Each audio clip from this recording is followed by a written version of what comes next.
तो चलिए ब्रेक के बाद एक बार फिर से आपका स्वागत है। राष्ट्रपति चुनाव के वोटिंग के बीच उपराष्ट्रपति चुनाव के लिए भी नामांकन शुरू हुए। एनडीए उम्मीदवार के तौर पर राजस्थान के जगदीप धनखड़ ने नामांकन दाखिल किया। प्रधानमंत्री मोदी समेत कई दिग्गज उनके नामांकन में शामिल हुए। एक खास रिपोर्ट आप देखिए।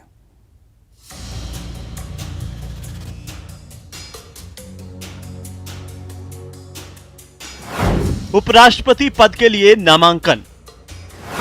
एनडीए उम्मीदवार जगदीप धनखड़ का नामांकन। मेरे पास शब्द नहीं है व्यक्त करने के लिए। सपने में भी ये नहीं सोचा था कि एक साधारण व्यक्ति को इस प्रकार का सुअवसर मिलेगा। विपक्ष के उम्मीदवार मार्गरेट अल्वा से सामना।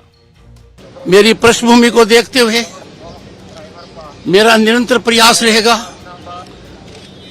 कि भारतीय राजतांत्रिक व्यवस्था का, प्रजातांत्रिक मूल्यों का बढ़ोतरी हो। जगदीप धनखड़ के नामांकन के साथ ही देश के अगले उपराष्ट्रपति के लिए रेस शुरू हो गई। धनखड़ के नामांकन में खुद पीएम मोदी भी शामिल रहे।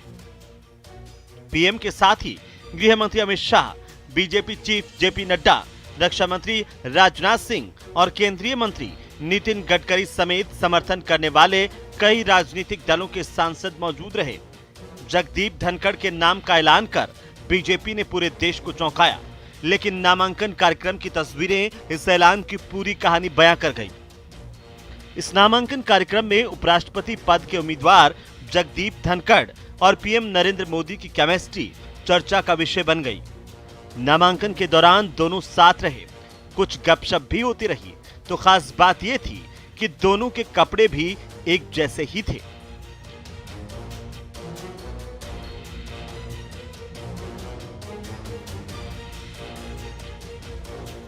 किसान के घर में पैदा हुआ, तात्कालिक हालात देखे, पढ़ने के लिए 6ठी क्लास में 6 किलोमीटर पैदल जाना, स्कॉलरशिप के माध्यम से आगे की पढ़ाई करना, भारत के लोकतंत्र के लिए ये एक मेजर माइलस्टोन मानता हूं। ये तो हुई नामांकन की बात। अब आपको बताते हैं कि उपराष्ट्रपति की रेस में धनखड़ की दावेदारी में कितना दम है। बीजेपी और उसके सहयोगी दलों ने जगदीप धनखड़ को उम्मीदवार बनाया है, तो कई विपक्षी दल भी जगदीप धनखड़ के समर्थन में हैं। ओडिशा की बीजेडी, आंध्र प्रदेश की वाईएसआर कांग्रेस ने धनखड़ को समर्थन देने का फैसला किया है, तो तमिलनाडु की एआईएडीएमके ने भी धनखड़ को समर्थन किया है। उपराष्ट्रपति के सियासी समीकरणों के मुताबिक धनखड़ का मुकाबला भले ही विपक्ष की उम्मीदवार मार्गरेट अल्वा से हो, लेकिन उनकी जीत लगभग तय है। पहली बार आजादी के बाद में लोकसभा और राज्यसभा दोनों के जो अध्यक्ष या चेयरमैन हैं वो दोनों राजस्थान से हैं। पश्चिम बंगाल के राज्यपाल रहे जगदीप धनखड़ का करीब 30 साल का सियासी अनुभव है। राजस्थान के झुंझुनू के किठाना गांव में धनखड़ का जन्म 18 मई 1951 को हुआ। राजस्थान हाई कोर्ट के साथ ही सुप्रीम कोर्ट में वकालत करने वाले धनखड़ ने सियासत को आजमाया। 1989 में धनखड़ झुंझुनू से जनता दल के सांसद बने। 1990 में चंद्रशेखर की सरकार में केंद्रीय मंत्री बने। 1993 में अजमेर के किशनगढ़ से कांग्रेस के विधायक बने। 2003 में धनखड़ ने बीजेपी का दामन थामा। 2019 में धनखड़ को पश्चिम बंगाल का राज्यपाल बनाया गया। आपको बता दें, उपराष्ट्रपति पद के लिए 19 जुलाई तक नामांकन होगा, तो 6 अगस्त को वोटिंग होनी है। मौजूदा उपराष्ट्रपति वेंकैया नायडू का कार्यकाल 10 अगस्त को खत्म हो रहा है। Bureau report, news 18 Rajasthan.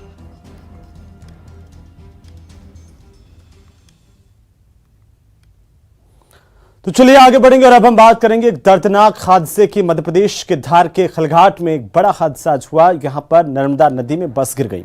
इस हादसे में 14 लोगों की मौत होने की खबर है, जिसमें से 4 लोग राजस्थान के रहने वाले थे। ये बस महाराष्ट्र रोडवेज की थी। सूचना मिलने के तुरंत बाद प्रशासन ने रेस्क्यू अभियान चलाया। सभी मृतकों के शव को निकाला गया। शुरुआती जांच में यह कहा जा रहा है कि स्टीयरिंग फेल होने की वजह से यह हादसा हुआ है। मृतक के परिजनों के लिए मध्य प्रदेश सरकार ने 4-4 लाख रुपए मुआवजे का ऐलान किया है। वहीं महाराष्ट्र सरकार की तरफ से 10-10 लाख रुपए के मुआवजे की घोषणा की गई है। इस घटना पर प्रधानमंत्री नरेंद्र मोदी ने गहरा दुख जाहिर किया है। वहीं प्रधानमंत्री राष्ट्र कोष से 2-2 लाख रुपए की आर्थिक मदद देने का ऐलान भी किया गया है।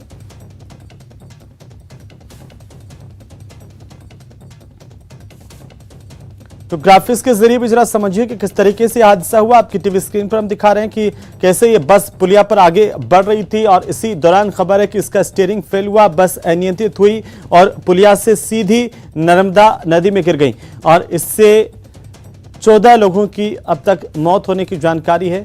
12 लोगों की पहचान इनमें से कर ली गई है।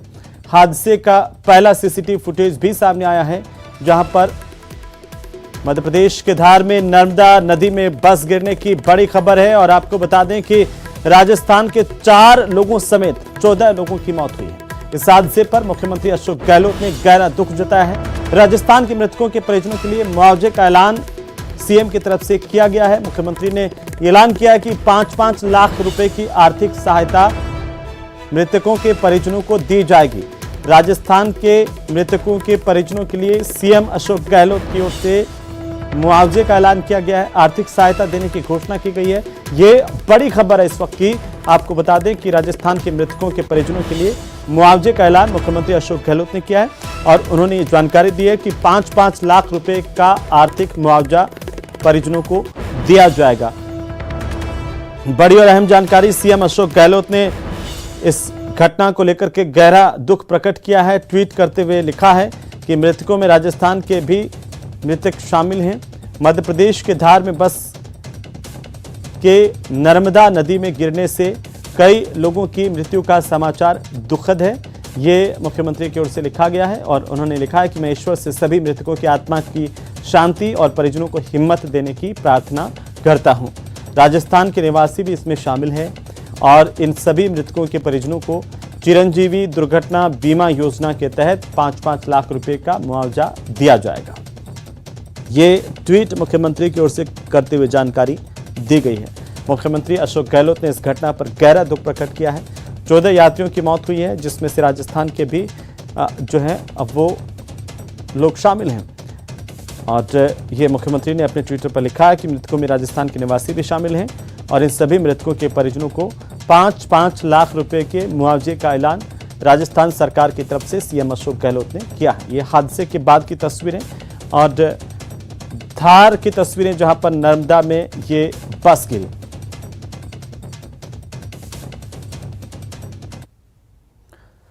तो चलिए आगे बढ़ेंगे और अब बात करेंगे हक के लिए हल्ला बोल की। टीवी स्क्रीन पर इस हल्ला बोल की 3 अलग अलग तस्वीरें हम आपको दिखाने जा रहे हैं। पहली तस्वीर सीकर की, जहां पर किसानों ने मुआवजे की मांग को लेकर एसडीएम कार्यालय के बाहर महापड़ाव डाल दिया। और इसके बाद दूसरी तस्वीर देखिए, चूरू की तस्वीर है दूसरी, जहां पर कलेक्ट्रेट के पास में शिक्षक संघ की ओर से उग्र प्रदर्शन कर चक्का जाम किया गया है। तीसरी और आखिरी तस्वीर श्रीगंगानगर की, जहां पर वकीलों की ओर से सूरतगढ़ एसडीएम कार्यालय पर हंगामा किया गया और कोर्ट के लिए अतिरिक्त भूमि आवंटित करने की मांग की गई है। तो राजस्थान में अलग अलग जगहों पर हक के लिए हल्ला बोल देखने को मिला। सीकर, चूरू, श्रीगंगानगर की तस्वीरें आपकी टीवी स्क्रीन पर। तो सीकर के फतेहपुर में कृषि आदान अनुदान योजना के तहत किसानों को मुआवजा नहीं मिलने का विरोध किया गया और इसके खिलाफ किसानों की ओर से एसडीएम कार्यालय के बाहर महापड़ाव डाल दिया गया। फतेहपुर तहसील के हजारों जो किसान हैं उनको प्रशासन की गलत रिपोर्ट की वजह से कुल 35,000 किसानों की संख्या सामने आ रही है। इन सभी को गलत रिपोर्ट की वजह से 13 करोड़ का मुआवजा नहीं मिल पाया और इसके विरोध में किसानों ने किसान जागृति यात्रा निकाली और आज से महापड़ाव शुरू कर दिया है। इसी बीच खबर है कि किसानों के एक प्रतिनिधि मंडल की ओर से मुख्यमंत्री अशोक गहलोत से मुलाकात की गई और इस महापड़ाव के शुरू होने के तुरंत बाद मुख्यमंत्री कार्यालय से किसानों को बातचीत का न्योता दिया गया। इसके बाद किसानों का 4 सदस्यीय प्रतिनिधिमंडल मुख्यमंत्री से बातचीत करने के लिए जयपुर पहुंचा। सीएम के साथ किसानों के प्रतिनिधिमंडल की बैठक हुई, जहां पर सीएम ने किसानों की मांग मानने का आश्वासन दिया और कहा कि किसानों को कृषि आदान अनुदान का मुआवजा जल्द मिलेगा। हालांकि अभी तक महापड़ाव हटाने को लेकर फैसला नहीं हुआ है। जयपुर से प्रतिनिधिमंडल के सीकर पहुंचने के बाद ही आगे की रणनीति किसान बनाएंगे। देखा है जिनकी आंखों की चमक से सहम जाया करते थे लोग, उन्हीं आंखों को बरसात के तो वहीं नागौर जिले के सरपंचों ने पंचायत राज मंत्री रमेश मीणा के खिलाफ एक दिवसीय विरोध महापड़ाव का आयोजन किया है। इन सरपंचों के एक दिवसीय महापड़ाव में जिले के करीब 500 ग्राम पंचायतों के सरपंच, उप सरपंच और वार्ड पंच शामिल हैं। इसके अलावा सरपंच संघ की प्रदेश कार्यकारिणी के प्रदेश अध्यक्ष समेत पदाधिकारी भी इसमें शामिल हैं। सरपंचों का आरोप है कि मंत्री ने दुर्भावना से प्रेरित होकर के नागौर और बाड़मेर जिले में मनरेगा के कार्यों की जांच शुरू करवाई और 16 महीने के भुगतान को भी रोक रखा है। सरपंचों ने कहा कि आज सरकार तक अपनी बात पहुंचाइए, आगे आंदोलन को लेकर निर्णय करेंगे। मंत्री की जो ग्रामीण विकास को ठप करने की कार्यशैली, उसके खिलाफ नागौर जिले के सभी सरपंच इकट्ठे हुए हैं और एक मत से हम ये निर्णय लेंगे। जो भी कार्यकारिणी यहाँ की निर्णय लेगी वो सभी सरपंच यहाँ माने। मंत्री जी ने जो गलत बयान दिए हैं उस परिस्थिति में सभी सरपंचों को यहाँ इकट्ठे होकर महापड़ाव की तैयारी करनी पड़ी। जो आगाज यहाँ नागौर जिले से हुआ है वो पूरे राजस्थान में होगा। और इसी बीच बूंदी से बड़ी खबर मिल रही है। आपको बता दें कि बूंदी के भीमलत से इस वक्त की सबसे बड़ी खबर है। पानी के तेज बहाव में पर्यटकों के फंसने की जानकारी सामने आ रही है। न्यूज 18 राजस्थान पर सबसे पहले इस वक्त की सबसे बड़ी खबर, 3 महिलाएं और 1 युवक पानी में फंसे हैं। पिकनिक मनाने के दौरान तेज बहाव में इन लोगों के फंसने की जानकारी और बहाव में फंसे लोगों ने रस्सों की मदद से सकुशल इनको बाहर निकाल लिया गया है। भीमलत वाटरफॉल में ये घटना हुई जहां पर पर्यटक फंसे और उसकी ये तस्वीरें हम आपको दिखा रहे हैं। किस तरीके से देखिए पानी का बहाव यहां पर कितना तेज है भीमलत में, और यहां पर पर्यटक फंस गए थे जिनको आखिरकार बाहर निकाल लिया गया है। ये भीमलत वाटरफॉल पर पिकनिक मनाने के लिए गए हुए थे और इसी दौरान पानी का तेज बहाव आया। और ज्यादा जानकारी के साथ चैन सिंह हमारे सहयोगी बूंदी से हमारे साथ फोन लाइन पर जुड़ चुके हैं। चैन, क्या जानकारी अपडेट इस खबर पर अभी आपके पास है? अभी जैसे कि भीमलत महादेव के जो झरना चल रहा है उसमें आज जो भीलवाड़ा के शाहपुरा से एक परिवार पिकनिक मनाने के लिए आया था। वो झरने के नीचे जब पिकनिक मना रहे थे, लेकिन इस क्षेत्र में अधिक बरसात होने से पानी का जो वेग बढ़ गया। इस कारण से झरने में जो उफान आने से ये जो बच्चे थे 3-4 बच्चे वो तो निकल गए, लेकिन 3 महिलाएं और 1 युवक फंस गया, जिसको देखकर के आसपास के लोगों ने जो उनको रस्सों की मदद से बड़ी मशक्कत के बाद में 3 महिलाओं और युवक को सकुशल बाहर निकाला है। जिसके बाद में बूंदी रेस्क्यू टीम भी मौके पे पहुंची, लेकिन रेस्क्यू टीम के पहुंचने से पहले ही जो आसपास के लोग थे उन्होंने रस्सों की मदद से 3 महिलाओं और युवक को सकुशल बाहर निकाल लिया गया, जिसके बाद में जो महिलाओं को और युवक को जो मंदिर में विश्राम कराया गया और उसके 15-20 मिनट बाद में वो अपने घर के लिए रवाना हुए हैं। जी, तो यहाँ पर जो है उन लोगों को इस बात का एहसास नहीं था कि कभी भी पानी का दबाव, प्रेशर बढ़ सकता है, वो फंस सकते हैं? नहीं, जैसा कि जो ये भीमलत महादेव के जो झरना गिर रहा है, लगभग 15 दिन से झरना गिर रहा है, यहाँ भी काफी संख्या में जो लोग पिकनिक मनाने के लिए आ रहे हैं। इसी तरह ये भी पिकनिक मना रहे थे, लेकिन पीछे जो तेज बरसात होने से पानी का वेग बढ़ गया, इस कारण झरने में उफान आ गया और झरने में अचानक पानी बढ़ने से ये लोग फंस गए। बिल्कुल चैन, चलिए बहुत शुक्रिया तमाम जानकारी के लिए। और ये तस्वीरें देखिए, भीमलत के इस झरने की तस्वीरें हैं जिसको देखने के लिए बड़ी संख्या में आसपास से भी लोग पहुंचते हैं। और 3 महिलाएं और 1 पुरुष यहां पर आए थे, पिकनिक मना रहे थे और इसी दौरान पीछे से जब पानी का दबाव बढ़ा तो वो फंस गए। आखिरकार उनको सकुशल स्थानीय लोगों ने ही रस्सों की मदद से बाहर निकाल दिया है। हालांकि इसके बाद यहां पर रेस्क्यू टीम भी पहुंची थी, जानकारी जैसे ही उनको लगी, लेकिन तब तक तमाम पर्यटकों को सकुशल निकाल लिया गया। चलिए आगे बढ़ेंगे। चित्तौड़गढ़ जिले के सांवरियाजी में 2 घंटे की मूसलाधार बारिश के बाद जलभराव की स्थितियां बन गई हैं। सुबह से चल रही रिमझिम बारिश दोपहर बाद मूसलाधार बारिश में तब्दील हो गई और इसके चलते चारों ओर पानी ही पानी हो गया। वाहन आधे से ज्यादा पानी में डूब गए। वहीं पानी की निकासी नहीं होने से लोगों को खासी दिक्कतों का सामना करना पड़ रहा है। तस्वीरें आपकी टीवी स्क्रीन पर चित्तौड़गढ़ की तस्वीरें हैं जहां पर मूसलाधार बारिश ने पूरे शहर में पानी पानी कर दिया। आसपास के इलाकों में भी भारी बारिश की वजह से जनजीवन अस्त व्यस्त हुआ है, लोगों को परेशानी का सामना करना पड़ रहा है। चित्तौड़गढ़ के जो मुख्य बाजार हैं उनमें भी पानी भर गया और बस स्टैंड से लगा करके तमाम जो रास्ते हैं वो पूरे के पूरे नदी में तब्दील हो गए हैं। इस तरह से पानी वहां पर, और जो यहाँ का ड्रेनेज सिस्टम था वो भी भारी बारिश को नहीं सह पाया। गाड़ी पूरी गई और इसी दौरान पानी में कार भी बह गई, उसकी तस्वीरें आपकी टीवी स्क्रीन पर हैं। तो लगातार भारी बारिश के बाद चारों तरफ पानी पानी देखने को मिला। हालांकि लोगों को परेशानी का सामना करना पड़ रहा है। कई इलाकों में पानी जो है अभी भी भरा हुआ है। जलभराव की समस्या से लोग परेशान हैं। ड्रेनेज सिस्टम के नहीं होने से, पानी की निकासी जो है वो नहीं होने से इस तरह की परेशानी पैदा हुई। चलिए आगे बढ़ेंगे और अब बात करेंगे हिजाब विवाद की, जिस पर एक बार फिर से विवाद खड़ा हो गया है। टीवी स्क्रीन पर इससे जुड़ी दो अलग अलग तस्वीरें मैं आपको दिखा रहे हैं। पहली तस्वीर कोटा की, जहां पर हिजाब पहन करके नीट की परीक्षा देने का मामले ने तूल पकड़ लिया। बजरंग दल के कार्यकर्ताओं ने कलेक्ट्रेट कार्यालय में ज्ञापन दिया और हिजाब पहनकर परीक्षा दिलवाने की अनुमति देने वालों के खिलाफ कड़ी कार्रवाई की मांग की। दूसरी तस्वीर चित्तौड़गढ़ जिले के बेगू उपखंड की है, जहां पर बुर्का हिजाब विवाद एक बार फिर से गर्मा गया है। दो अलग अलग तस्वीरें, कोटा और चित्तौड़गढ़ की तस्वीरें। हिजाब को लेकर के हंगामा हुआ है। बजरंग दल ने जिला कलेक्टर को ज्ञापन सौंपा है। और अब कोटा की बात, जहां पर हिजाब पहनकर नीट की परीक्षा देने का मामला तूल पकड़ता जा रहा है। बजरंग दल के कार्यकर्ताओं ने कलेक्ट्रेट कार्यालय पर पहुंचकर ज्ञापन दिया और हिजाब पहनकर परीक्षा दिलवाने की अनुमति देने वालों के खिलाफ कड़ी कार्रवाई की मांग की है। कानून सबके लिए बराबर होने चाहिए। प्रवेश परीक्षा के जो नियम हैं वो सबके लिए बराबर होने चाहिए। ऐसा भेदभाव पूर्ण रवैया हिंदू समाज कतई बर्दाश्त नहीं करेगा।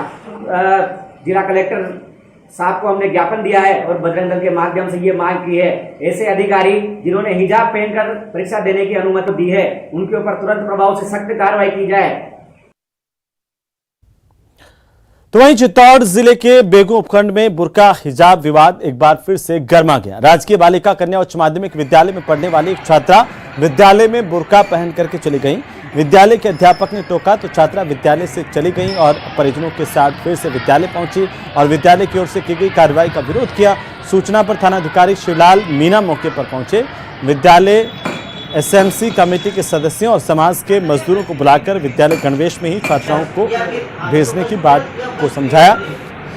इसके बाद ये पूरा मामला शांत हुआ।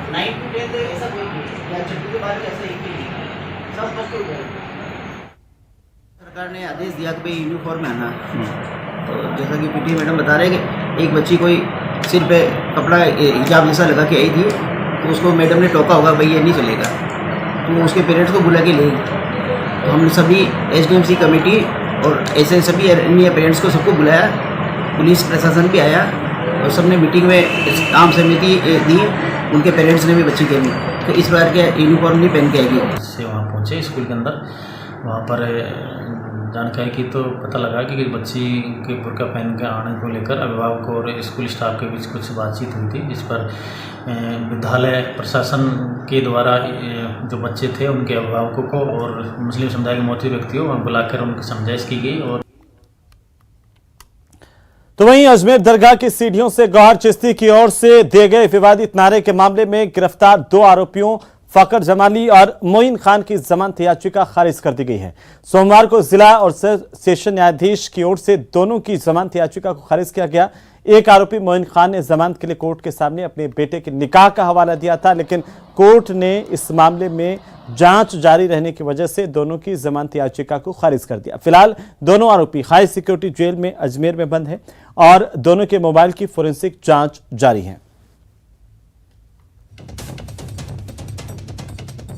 कोर्ट की तरफ से जांच जारी होने का हवाला दिया गया और इसे लेकर सेशन कोर्ट ने दोनों आरोपियों की जमानत याचिका खारिज कर दी है। कोर्ट ने मामले की जांच चलने की बात कहकर याचिका को खारिज किया। मामला जो था, इस मामले के अंदर दो व्यक्तियों की जमानत प्रार्थना पत्र माननीय न्यायालय में विचाराधीन थे, जिनमें से एक फकर जमाली है और दूसरा मोइन खान है। इनके जमानत प्रार्थना पत्रों पर आज विस्तृत बहस जिला एवं सत्र न्यायाधीश श्री मदन लाल जी भाटी द्वारा सुनी गई। बहस सुनने के उपरांत मामले को जघन्य अपराध मानते हुए इन दोनों की जमानत अर्जियां खारिज कर दी गई। अभियोजन पक्ष की ओर से सुदृढ़ पैरवी करते हुए अपना पक्ष रखा गया। तो वहीं पूर्वी राजस्थान नहर परियोजना को राष्ट्रीय परियोजना घोषित करवाने की मांग को लेकर पैदल यात्रा निकाली जा रही है। रविवार को जिले के खुर्रा गांव से रवाना हुई पैदल यात्रा जिला मुख्यालय पहुंची। इस दौरान यात्रा का जगह जगह जोरदार स्वागत किया गया। समाज सेवी राजेश्वरी मीना के नेतृत्व में निकाली जा रही इस पैदल यात्रा को 20 जुलाई को यह यात्रा जयपुर पहुंचेगी, जहां पर सीएम अशोक गहलोत को एक ज्ञापन दिया जाएगा। इस ज्ञापन में 2 महत्वपूर्ण मांगों को रखा गया है। पहली मांग राज्य सरकार से ईआरसीपी के प्रोजेक्ट में छूटे हुए बांधों और क्षेत्रों को शामिल कर संशोधित डीपीआर बनाने की मांग है। वहीं केंद्र से राष्ट्रीय परियोजना का दर्जा देने की मांग की गई है। हमारा जो कार्यक्रम है, अभी हमें कलेक्टर को ज्ञापन देते हुए आगे बढ़ जाएंगे और इस पद यात्रा का जो कि शांतिपूर्ण सत्याग्रह टाइप की है, इसका मेन हमारी 2 मुख्य मांगे हैं, जिसमें से मेन मांग हमारी राज्य सरकार से है कि जो 13 जिलों के वंचित क्षेत्र और बांध इसमें रह गए हैं, जो टेक्निकल खामी इस डीपीआर में है, उनको संशोधन हो और जो भी है हमारे वंचित क्षेत्र जुड़ के हमारे बांध जुड़कर हर घर हर खेत को पानी पहुंचे। दूसरी मांग हमारी केंद्र सरकार से है कि इसे राष्ट्रीय परियोजना घोषित की। और अब बात धौलपुर की, जहां पर देशभक्ति से लबरेज राष्ट्रीय मिलिट्री स्कूल के बच्चों के रंगारंग प्रस्तुतियां दी गई। धौलपुर में राष्ट्रीय मिलिट्री स्कूल में डायमंड जुबली समारोह का आयोजन किया गया। इस मौके पर लेफ्टिनेंट जनरल गजेंद्र जोशी मुख्य अतिथि के रूप में मौजूद रहे। इस मौके पर शानदार सांस्कृतिक कार्यक्रम का आयोजन किया गया। लेफ्टिनेंट जनरल गजेंद्र जोशी ने दीप प्रज्वलित कर विवेकानंद सभागार में आयोजित सांस्कृतिक कार्यक्रम का उद्घाटन किया। इस दौरान आरएमएस धौलपुर के कैडर्स ने कई शानदार प्रस्तुति दी। कार्यक्रम में गणेश वंदना के साथ पुलवामा हमले पर आधारित प्रस्तुति के जरिए छात्रों ने मां भारती के अमर वीर सपूतों को भावपूर्ण श्रद्धांजलि अर्पित की। वहीं स्कूल की छात्राओं ने भी योद्धा नृत्य पर प्रस्तुति दी।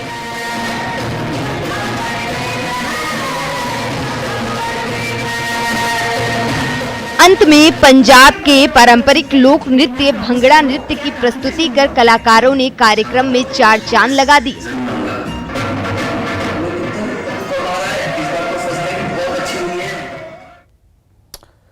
तो चलिए आगे बढ़ेंगे। आज सावन का पहला सोमवार और मंदिरों में आस्था का सैलाब दिन भर देखने को मिला। हरिद्वार से लेकर काशी विश्वनाथ मंदिर तक भक्तों का सैलाब और कतारें नजर आई और इस आस्था के सैलाब से जुड़ी 5 अलग अलग ज्योतिर्लिंगों की तस्वीरें हम आपको टीवी स्क्रीन पर दिखा रहे हैं। ये तस्वीरें महाकाल, विश्वनाथ, केदारनाथ, त्र्यंबकेश्वर, सोमनाथ की तस्वीरें हैं। प्रदेश में भी सावन के पहले सोमवार पर शिवालयों में आस्था का सैलाब देखा गया, जहां पर इससे जुड़ी 5 अलग अलग तस्वीरें प्रदेश की हैं आपकी टीवी स्क्रीन पर।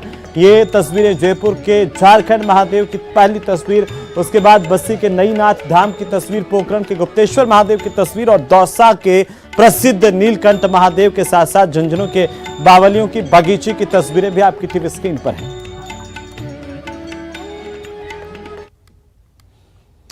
तो चलिए आगे बढ़ते हैं और अब नजर डालते हैं टॉप 10 खबरों पर।